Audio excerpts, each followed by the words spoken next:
Hola amiguitos unicornios, ahora sí me agarraron a la hora del café, tomando mi café en mi taza de unicornio. No es para nada que les quiera presumir mi taza, simplemente que así fue, así sucedió casualmente.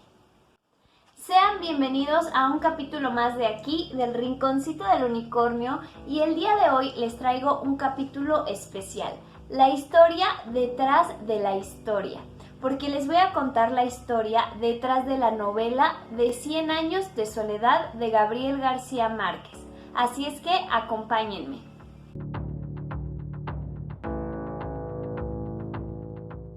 Como ustedes saben, 100 años de soledad es un libro icónico, icónico e increíble. Para mí, uno de los mejores libros que he leído en mi poca experiencia literaria, podría decir que tengo, pero en verdad me fascinó. Es compleja, es mágica, te lleva al misticismo, a mariposas amarillas, a Macondo y a muchas otras historias increíbles. El escritor de esta obra es nada más y nada menos que Gabriel García Márquez, un escritor que falleció en el año 2014, pero que nos dejó en el corazón y en el alma esta historia de 100 años de soledad. Gabriel García Márquez nació en Colombia. Es por eso que esta historia se va a desarrollar, o la mayor parte detrás de esta historia se va a desarrollar en Colombia. Todo comenzó cuando los papás de Gabriel García Márquez se fueron a Barranquilla a buscar mejores oportunidades para la familia y decidieron dejarlos con sus abuelos.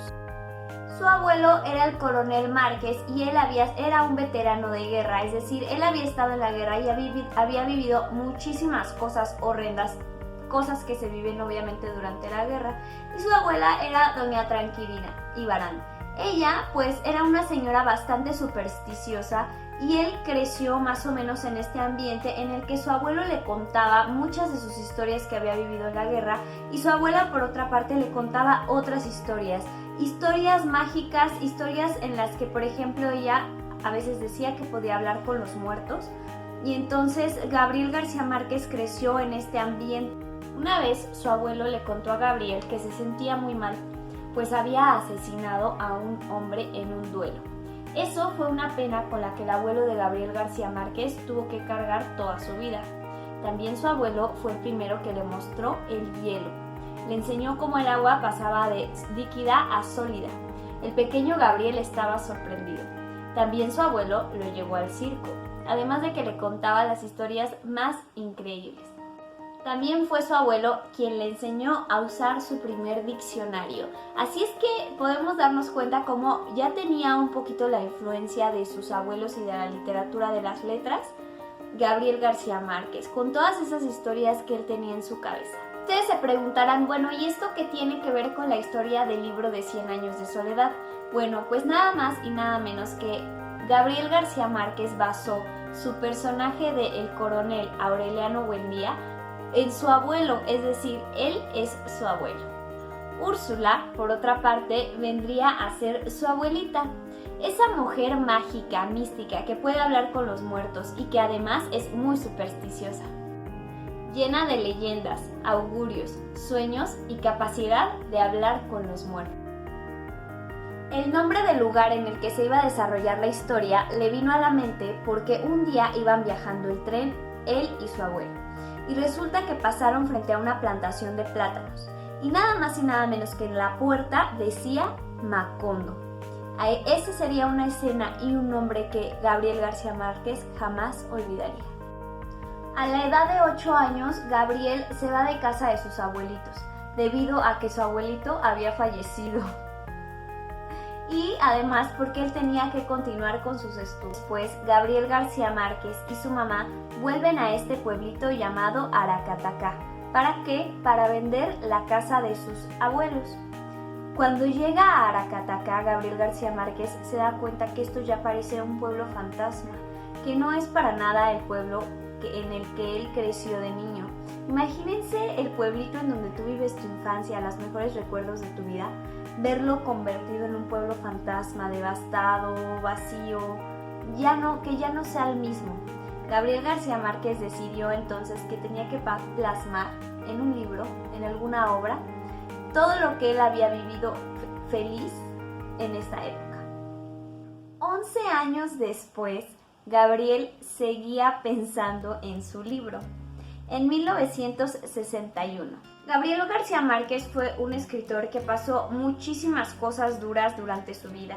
Una de ellas fue el exilio, debido a que él era columnista y era periodista y vivían de hecho él y su esposa en Estados Unidos, pero resulta que la CIA los empezó a perseguir y pues ellos mismos tuvieron que ir al exilio. Y escogieron nada más y nada menos que México, nuestro país, para poder estar en exilio. 4 años después, ya de estar viviendo en México y de tener una vida mucho más estable, ellos ya tenían familia, pues ya tenían a sus hijos, ya eran 4 en la familia, y resulta que Gabriel García Márquez decide ir a un viajecito. ¿A dónde? Sino en Acapulquito, mi amor. Se fueron a Acapulco y justo cuando iban en el viaje a Gabriel García Márquez se le ocurrió el primer párrafo. El párrafo que iba a ser icónico en la literatura de habla hispana. Muchos años después, frente al pelotón de fusilamiento, el coronel Aureliano Buendía habría de recordar aquella tarde remota en que su padre lo llevó a conocer el hielo. En ese momento, la mente de Gabriel García Márquez lo sabía, su alma, su corazón se lo dijeron, estaba preparado para escribir la obra 100 años de soledad. Al momento de tener este primer párrafo en su mente, canceló su viaje a Acapulco, agarró a toda su familia y agarró su coche y se fueron de regreso a su casa. Fue así como Gabriel García Márquez se encerró con su máquina de escribir, porque obviamente antes tenían pues máquinas de escribir. Se encerró con su máquina de escribir 11 meses, o sea, la cuarentena no era nada para Gabriel García Márquez. Él se encerró 11 meses en donde dejó todo atrás. Vivieron momentos de muchas crisis económicas porque él renunció a su trabajo, dejó de adquirir nada de dinero, simplemente se dedicó a la creación de esta gran obra. Resulta que algunos de sus amigos les llevaban víveres para que pudieran comer toda la familia. Lo hacían a cambio de que Gabriel les leyera pequeños párrafos o pequeñas partes de su obra.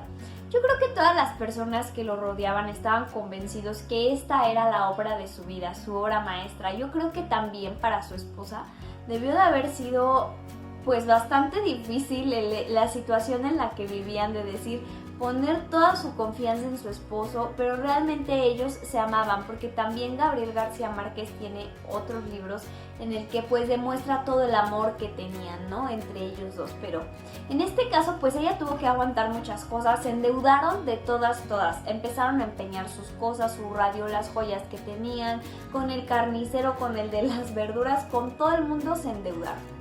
Incluso llegó un punto en el que Gabriel García Márquez ni siquiera tenía dinero para las hojas que le ponía a la máquina. Y obviamente si una hoja tenía un borrón o una tachadura o no le gustaba cómo había quedado un párrafo, pues esa hoja se iba a la basura, o sea, imagínense. Y es aquí donde entra en la historia Esperanza Araiza, quien era una mecanógrafa que pasaba todas las obras importantes, pasó de las obras más importantes de ese tiempo, es decir, ella era una de las más reconocidas, y pasó la obra de Gabriel García Márquez, 100 años de soledad. Pues resulta que la obra ya estaba escrita, ya solamente faltaba enviársela a nada más y nada menos que Francisco Porrúa, quien obviamente sabemos que tenía una casa de literatura en Latinoamérica y pues era quien iba a publicar la obra. Pero para esto, la obra, ¿qué creen que le pasó? Pues resulta que ahí estaban en medio de la lluvia con la obra tratando de llevarla y chin, que la obra se cae en un charco de agua. Y ahí tienen a la esposa de Gabriel García Márquez planchando las hojas para que se pudieran secar. Total, a la hora que llegan para tenerlo que enviar al correo, resulta que era nada más y nada menos que la cantidad de 82 pesos. Cuando checaron cuánto dinero tenían, se dieron cuenta que solo tenían 52 pesos y decidieron pues entonces mandar solamente la mitad de la obra en el correo. Pues una vez que ya habían mandado la obra, dijeron bueno, pues mínimo con la mitad que lo vaya leyendo, porque tampoco es que sea una obra muy cortita, es una obra bastante larga. Pues resulta que se dieron cuenta que habían mandado la mitad de la obra equivocada. O sea, mandaron la mitad del final de la obra y la mitad del principio ellos la tenían. Fue toda una odisea. Pero eso sí, Francisco Porrúa quedó enganchadísimo con la segunda parte del libro y ya le urgía leer la primera. le dio un adelanto de sueldo a Gabriel García Márquez, con lo cual pues pagaron algunas de sus deudas y además pues mandaron la primer parte de la obra, que por cierto se les había olvidado mandar. Les juro que me identifico 100% con Gabriel García Márquez y su esposa, o sea, esa podría ser la historia de mi vida, o sea, de verdad que a mí también siempre todo me sale mal y soy de esas personas, o sea, yo siento que a mí me pudo haber pasado exactamente lo mismo, así la obra de mi vida, voy a enviarla, no tengo dinero completo para enviarla, envío la mitad que no es y bueno, todo un desastre. Finalmente, la obra fue publicada en Buenos Aires el 30 de mayo de 1967 y vendió nada más y nada menos que la primera semana 8,000 copias. Pero eso no es todo.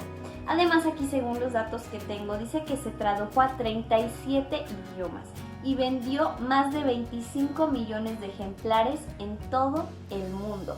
Así que cuando les digo que lean 100 años de soledad de Gabriel García Márquez, de verdad les estoy haciendo una gran recomendación de libro. En este libro podrás encontrar guerras, errores, idiosincrasia, música, miedos, muertos. Es una obra de realismo mágico, te va a cautivar, te va a encantar. Tienes que leer 100 años de soledad de Gabriel García Márquez, 1927-2014, Gabo. Te queremos muchísimo, es el escritor que trajo las miradas del mundo a Latinoamérica.